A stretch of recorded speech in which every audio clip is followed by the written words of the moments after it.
కొత్తపేట నియోజకవర్గంలో ఇసుక స్కామ్ జోరుగా సాగుతుందని అనుమతులు లేకపోయినా తవ్వకాలు చేస్తున్నారని కొత్తపేట నియోజకవర్గం టీడీపీ ఇన్ఛార్జ్ బండారు సత్యానందరావు ఆరోపించారు. ఎన్విరాన్మెంట్ క్లియరెన్స్ వచ్చిన వాటిని నిలుపుదల చేయమని, రాని ర్యాంపులకు మొదలు పెట్టొద్దని నేషనల్ గ్రీన్ ట్రిబ్యునల్ క్షుణ్ణంగా ఆదేశాలు ఉన్నాయని అన్నారు. ఈ విషయాన్ని హైకోర్టులో అడ్వకేట్ జనరల్ కూడా ప్రస్తావించారని తెలిపారు. ఏ విధమైన తవ్వకాలు జరపడం లేదని ప్రభుత్వం చెప్పి కోర్టును తప్పుదోవ పట్టించారని గుర్తు చేశారు. అధికారులను ప్రశ్నించినా ఇసుక తవ్వకాలపై ఏ విధమైన అనుమతులు లేవని చెప్తున్నారని అన్నారు. జేపీ వెంచర్స్ చూపిస్తున్నటువంటి అనుమతుల ప్రకారం చూస్తే మే నెలలోపు అనుమతులు పూర్తయ్యాయని తెలిపారు. కానీ నేడు జేపీ వెంచర్స్ పేరుతో లారీలు బిల్లులు ఇస్తున్నారని, ఈ పేరుతో సదరు సంస్థ దోచుకుంటుందో ఆ పేరుతో నాయకులు జేబులు నింపుకుంటున్నారో ప్రజలకు పూర్తిగా అర్థమైందని అన్నారు. ఈ విధంగా ప్రభుత్వ ఆదాయాన్ని గండికొట్టి రావులపాలెం మండలం ఊబలంక ర్యాంపులో రోజుకి 50 నుండి 60 లక్షల రూపాయల ప్రభుత్వ ఆదాయం తాడేపల్లి ప్యాలెస్కి పోతుందా లేక గోపాలపురం బంగ్లాకు పోతుందా అని ప్రశ్నించారు.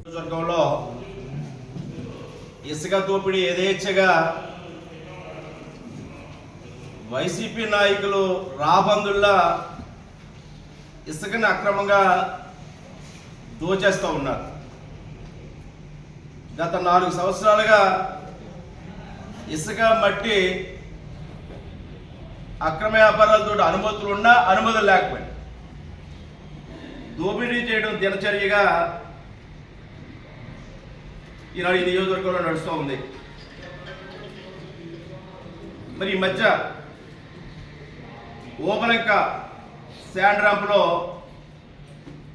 ఏ విధమైన అనుమతులు లేవు, ఏ విధమైన క్లియరెన్స్లు లేవు, ఏ విధంగా కూడా ఏ విధమైన అధికారులు అడిగినా కూడా ఏ విధమైన అనుమతులు ఇవ్వలేదు అంటున్నారు. కానీ ప్రతిరోజు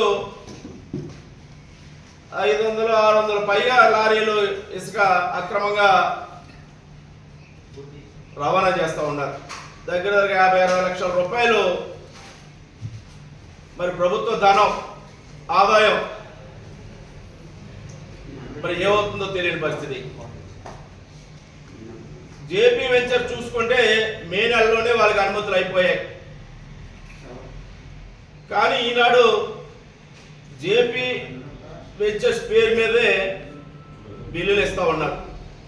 ఇది